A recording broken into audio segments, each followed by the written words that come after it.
Selamat malam teman-teman semuanya. Ketemu lagi dengan Surya MS Return Investment. Pada kesempatan kali ini saya akan membahas Algorand teman-teman ya. Ini banyak sekali permintaan, Bang tolong dibahas Algorand seperti itu. Namun sebelumnya secara standar saya sampaikan kepada teman-teman semuanya bahwa saya tidak terima titip dana trading. Yang kedua teman-teman mesti berhati-hati adanya channel palsu, grup palsu. Kemudian yang ketiga teman-teman mesti berhati-hati adanya komentar palsu mengatasnamakan nama saya Surya ataupun MS Trade. Algorand apakah itu? Ini teman-teman, Algorand kodenya Algo saat ini berada di ranking 32. Ini 32 di Coin Market Cap ya, ini berupa koin. Bagi teman-teman yang mau membaca detailnya langsung ke websitenya algorand.foundation atau www.algorand.com. Algorand saat ini chartnya seperti ini teman-teman ya. Ini adalah all-nya dari harga sekitar $2 ya, $2 tahun 2019. Jadi ini udah 3 tahunan ya. Juni 2019 2020 2 tahun ya. Nah, ini seperti ini harganya kemarin sempat kembali lagi ke hampir $2 ya, teman-teman. Kemarin Bitcoin turun, ikut turun. Bagi teman-teman yang mau membaca detail tentang Algorand, langsung saja ke websitenya teman-teman ya. Seperti ini adalah websitenya dengan tagline adalah Building the Borderless Economy. Jadi Algorand Foundation is dedicated to fulfill the global promise of blockchain technology by leveraging the Algorand protocol. Jadi coba sekilas saya cari kenapa sih harus Algorand seperti itu. Ini coba belajar sedikit-sedikit tentang fundamental teman-teman ya. Saya ini adalah aliran teknikal seperti itu. Ini di sini ada nih. What makes Algorand a unique blockchain? 5 key, 5 hal utama dari Algorand adalah pure proof of stake, kemudian global scale atau skala global, kemudian desentralisasi secara luas, kemudian security-nya kuat dan dijamin finality-nya atau ya apa ya, mungkin project-nya akan tetap ada timnya seperti itu ya. Jadi di sini disebut lagi Algorand blockchain delivers on the key premise of blockchain technology, removing the pain. Jadi istilahnya menghapus masalah-masalah dan biaya-biaya proses-proses yang repot, intermediary atau istilahnya apa, penghubung, kemudian middleman, orang yang ada di perantara, biaya dan juga delay karena artifisial dalam kegiatan ekonomi sekarang. Kira-kira seperti itu. Teman-teman langsung aja yang tertarik ke sana ya, ke websitenya. Saya akan mencoba untuk membahas ala saya seperti itu teman-teman. Ini adalah Algorand pair IDR di Indodax teman-teman ya. Oke, yang pertama saya mesti sampaikan dulu pada tanggal 19. Tanggal 19 itu Bitcoin turun dalam. Jadi ini area Bitcoin turun dalam. Jadi ketika Bitcoin turun dalam pada tanggal 19, semua altcoin ikut turun. Nah, kita lihat pada tanggal 19. 19 itu di sini. Jadi ketika Bitcoin turun dalam teman-teman. Jadi sebelumnya dominasi dari Bitcoin itu cenderung turun. Dominasi Bitcoin itu apa? Dominasi Bitcoin adalah jumlah uang yang masuk ke Bitcoin. Jadi kalau misalkan lingkaran ini adalah jumlah semua uang yang masuk ke cryptocurrency, Bitcoin maupun altcoin, maka kalau misalkan menunjukkan nilai, misalkan di sini sebelum Bitcoin jatuh tanggal 19 Mei kemarin, dominasi Bitcoin adalah 39.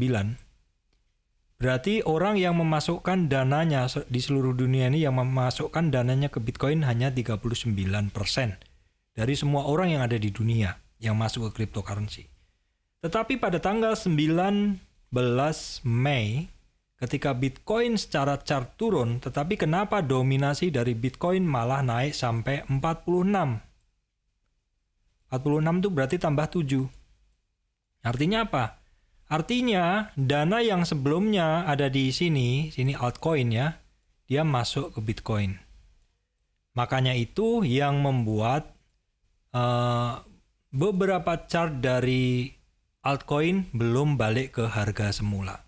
Ya bisa jadi karena orang-orang lebih suka memasukkan duitnya ke Bitcoin dulu.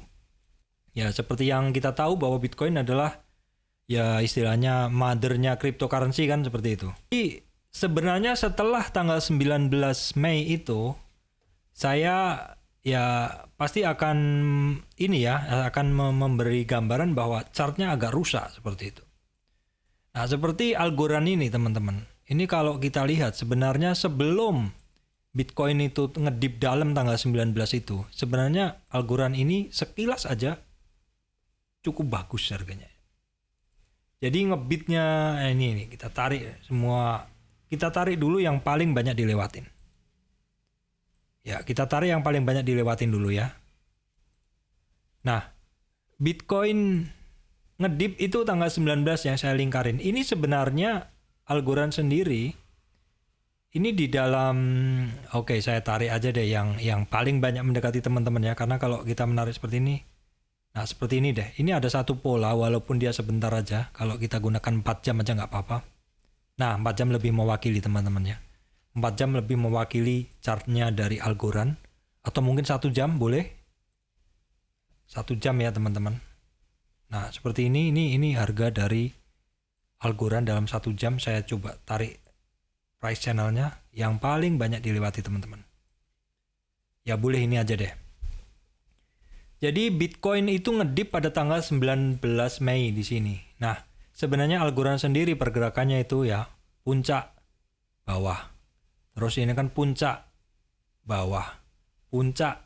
Nah di sini pada saat Bitcoin ngedip, Algorand yang sebelumnya ada satu price channel itu satu channel harga yang terbentuk karena candlenya seperti ini. Algorand break jebol di sini, jebol sehingga dia tidak menggunakan price channel itu, dia membentuk satu pola tersendiri. Polanya seperti apa? Polanya ya kalau kita lihat polanya dia ya pola konsol lagi di bawah, consolidation after breakdown seperti itu. Kita coba gambar lagi. Ini perkiraan aja nggak apa-apa, nggak usah ini. Nah setelah dia di sini Bitcoin ngedip dalam tanggal 19, Algorand juga ikut turun. Dan kalau kita hubungkan titik yang paling banyak dilewati Algorand setelah dia ngedip, itu adalah seperti ini. Oke, saya hapus dulu. Nah, seperti ini. Kita hubungkan dulu titik yang paling banyak dilewatin. Kita hanya mau melihat polanya seperti apa. Nah, dia membentuk satu pola tersendiri. Jadi, ketika Bitcoin turun, semua altcoin turun, dominasi dari Bitcoin meningkat, artinya duitnya yang masuk Bitcoin bertambah 7% di seluruh dunia. Terus orang-orang yang masuk ke Bitcoin belum keluar, sehingga Bitcoin masih bertahan di situ nih, masih bertahan di sini ininya, dominasinya masih lebih tinggi daripada sebelum ngedip. Nah, orang yang masuk cryptocurrency altcoin belum banyak teman-teman. Bitcoin juga masih di situ-situ aja pergerakannya, orang belum masuk altcoin, salah satunya Algo, yang lain-lain juga belum masuk. Sehingga mempengaruhi bentuk chart dari Algo ini seperti ini, Algo dan Alco altcoin. Yang lainnya juga kepengaruh. Teman-teman lihat apakah ada yang sudah tembus high? Ya kecuali Matic teman-teman. Matic udah balik, ini pun Matic juga udah turun lagi kan seperti itu. Artinya ketika Bitcoin turun, Matic turun, Matic juga udah naik, tapi Matic sekarang udah nggak seharga tinggi dulu lagi. Ya kalau menurut saya karena dominasi Bitcoin sih, secara data dominasi Bitcoin masih tinggi. Kalau secara arti dominasi Bitcoin adalah banyaknya uang yang masuk ke Bitcoin, ya berarti belum keluar sampai sekarang. Kalau kita lihat harganya masih seperti ini. Ini adalah kondisi dari chart dari Algorand ya teman-teman. Sekarang kalau misalkan Pak, kekuatannya harganya sekarang gimana seperti itu? Bisa kita menilai kekuatan harganya, bisa. Yang pertama kita hapus dulu seperti ini ya. Nah, Untuk melihat kekuatan harga, saya akan membuat peta umum dari Algorand ya, untuk melihat trennya dulu. Bahwa ini seperti ini, kita ambil body candle-nya aja, yang paling umum. Ya, jadi ini satu polanya dari yang paling banyak dilewati ya. Boleh deh pakai yang ini. Ini satu polanya dari Algorand seperti ini. Turunkan dikit. Nah, dia break 2 hari dia. Kalau di sini ya tepat, dia tanggal 19 kan ini ya. Setelah Bitcoin turun, besoknya BTC dominan naik, dia break turun seperti ini. Nah, sebenarnya kalau kita lihat nih penurunannya ini ya belum ekstrim aja. Cuman ya karena belum lagi ada yang masuk, maka untuk Algorand ya belum naik lagi seperti itu. Kita bisa melihat banyak trennya teman-teman di sini. Ini tren turun, tren naik, tren turun. Ini sama ini dalamnya sama, tren naik, tren turun. Nah, kalau kita melihat seperti ini, range di sini, range harganya, range di sini, ya, range di sini. Terus sekarang dia keluar dari range ini dan membentuk di sini. Maka untuk menganalisa kekuatan harga dari tren terakhir, saya hanya menggunakan tren terakhir ini. Saya bersihkan semua tren terakhir yang saya analisa hanya ini aja. Ya. Kenapa? Karena pada saat itu sebenarnya Algorand oke aja, tapi karena adanya ngedipnya Bitcoin yang dalam, disinilah dia jebol. Mulai tanggal 19 itu dia jebol. Padahal dia sebenarnya ada tren itu. Di sini ada tren yang udah kebentuk. Saya coba tarik dari sini. Tarikan saya adalah dari sini swing high, kemudian di sini swing low. Jadi hanya tren ini aja teman-teman ya. Tren yang terbentuk dari swing high ini ciri-cirinya di sini, swing low. Tidak ada titik yang lebih tinggi dari sekitar yang saya bulatin ini sebagai swing high. Kemudian swing low-nya adalah tidak ada titik yang lebih rendah dari sekitar-sekitarnya. Sehingga ketika saya tarik Fibo-nya teman-teman, Fibo-nya dari atas, dari kanan ke kiri, dari kiri ke kanan, seperti ini. Ya, saat ini untuk Algorand ya, dari tren dia naik ini, dari puncak ini swing high turun, ya turun terus terus dia udah balik.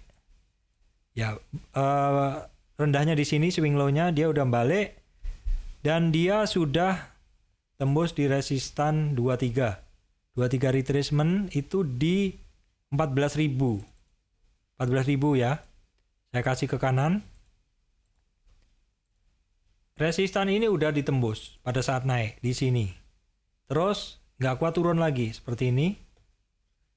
Nggak kuat turun tapi tidak ke 10.300. Bermain di situ, sentuh 16.000, resistan 38, testing lagi, pullback itu pengetesan support ke 14.000, terus gitu. Jadi selama dia terkoreksi keluar dari channelnya yang tadi, maka area pergerakan dari algo sekarang di sini. Jadi kalau boleh saya gambarin itu inilah pergerakan dari Algorand saat ini. Dia berada di rentang antara 11.000, 12.000 sampai sekitar 16.000. Kalau kondisi sekarang itu sebenarnya untuk Algorand sendiri sudah istilahnya apa ya? Dia cukup menguat. Kenapa saya bilang cukup menguat? Karena dia harganya sudah berada di atas 23 retracement. Jadi dia sudah di area ini, area yang kuning ini adalah dari 23 retracement sampai 38. 23 itu di sini. 38 itu di sini. Nah, nanti kalau masuk area ini bagus. Area yang hijau ini 38 ini kalau kita tarik di sini banyak harga. Dan sebenarnya di harga sekarang pun nggak jelek-jelek amat sih. Dari mana Pak kok bisa berkesimpulan situ? Karena ini kalau kita tarik di sini seperti ini nih teman-teman. Ini area ini ya bukan area baru, ini area lama ya. Sebelumnya kan pernah di situ. Ini sebelumnya kan pernah di sini. Jadi area ini area lama aja. Jadi ya kemarin sebentar aja keluar. Cuman memang kalau kita tarik dari tren yang sudah bagus kemarin, tren yang udah bagus tuh tren yang seperti ini kemarin, ya dia belum naik lagi. Simpel aja sih, kalau misalkan Algorand ini bisa kembali lagi ke sini, ke atas garis ini, bagus.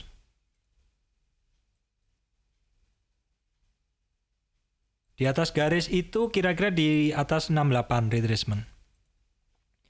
Jadi di atas 19.000 itu baru dia masuk tren naiknya lagi. Nah ini trennya dia ya.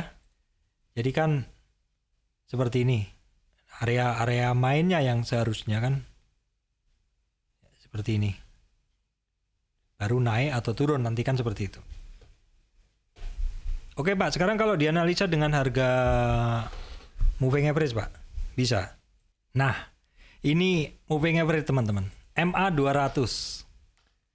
MA200 bagi yang sudah lama mengikuti saya, jadi MA200 itu penting. Moving average 200 adalah area yang menjadi batas antara bull dan bear. Yang di atas adalah bull teman-teman. Yang di atasnya ini area bull, yang di atas ini ya teman-teman. Yang di bawahnya adalah bear. Jadi untuk Algorand MA200 harganya masih secara umum masih di atas MA200. Artinya apa Pak? Artinya dia masih berada di bull area.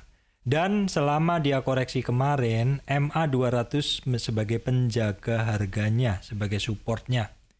Kalau saya lihat kondisi seperti ini barang sebenarnya tidak turun lebih jauh. Dia mampu bertahan di atas area bullish-nya, yaitu di MA200-nya. Nah, sekarang kita tambahkan indikator MACD ya teman-teman. Secara MACD bagaimana Pak? Coba dibaca Pak, seperti itu. Oke, teman-teman saya bacain. MACD-nya ya seperti ini ya. MACD-nya di sini dia menguat, bahkan sampai sekarang pun menguat. Jadi sebenarnya ini harga menguat. Volumenya ya menguat juga. Histogram menguat Pak. Terus histogram menguat, MACD line yang biru ini dia golden cross di sini. Nah, kalau teman-teman yang menggunakan histogram biasanya akan mengambil ketika dari lembah itu ada 2 atau 3 penguatan di sini. Kalau yang menggunakan area confirm itu biasanya mereka menggunakan MACD line dan sinyal yang perpotongan yang biru sama yang merah. Jadi kalau yang mau confirm dia masuknya di sini. Di sini nih yang saya garis ini. Kalau yang mau cepat masuk itu di sini. Di sini yang menggunakan MA histogram. Jadi secara MA gimana? Secara MA bagus, secara MACD histogram secara saya ulang ya. Secara MACD histogram bagus, secara MACD line bagus. Ini yang ini bawah ini. Secara volume ya ada peningkatan. Terus secara harga, nah secara harga di atas MA ini 200 yang ini. Nah, terus harganya ini saat ini untuk MA5-nya dan MA20-nya dia berbelit. Artinya apa? Konsolidasi. Nah, teman-teman lihat di area sini yang runtel ini, yang tadi saya gambarin sebagai kotak. Kotak ini ya, harga itu kalau ngumpul seperti ini namanya konsolidasi. Konsolidasi itu boleh dibilang area menunggu. Dan ini dia menunggunya kecenderungannya di atas MA200. Jadi sebenarnya ini cuma nunggu momen aja menurut saya sih. Karena dengan harga sekarang dia nggak ditekan lebih dalam. Kalau dia dibuang, tuh biasanya sudah turun lebih dalam dan membentuk lower low. Kalau ini kecenderungan sebenarnya higher low. Atau low-nya lebih tinggi. Ciri-ciri yang saham kripto mau naik itu kan, kripto ataupun saham kan higher low. Atau low-nya lebih tinggi dan higher high-nya lebih tinggi. Tapi kalau ini belum higher high, ini masih agak cenderung seperti triangle. Seperti triangle itu seperti segitiga. Ya saat ini sih semua barang pergerakannya sama teman-teman. Pergerakannya ya kalau nggak segitiga ya seperti wedge, seperti pinen, seperti itu. Itu area konsolidasi memang seperti itu. Ada yang simetrik, ada yang symmetric triangle seperti yang bawah ini. Ada yang ascending triangle, ada yang descending triangle, tapi rata-rata kalau descending jarang. Kebanyakan ini. Terus kemudian ada wedge. Seperti itu. Ya kan seperti ini. Nah, ini naik turunnya sama ya. Kalau ini kecenderungannya naik. Seperti itu. Itu aja teman-teman update saya untuk Algorand. Jadi secara harga ya sebenarnya nggak berbeda dengan sebelum-sebelumnya, sebelum Bitcoin ngedip dalam. Dan sudah kecenderungannya sudah menguat. Terus kemudian saat ini konsolidasi, harganya tipis. Secara indikator oke semua seperti itu, tinggal nunggu volume masuk aja. Kalau resistan ya perhatikan di 16.000, supportnya perhatikan di 13.500 sampai 14.000. Itu aja teman-teman untuk Algorand. Tidak ditekan lebih dalam, bisa bertahan di atas MA 200 selama ini. Terima kasih teman-teman semuanya.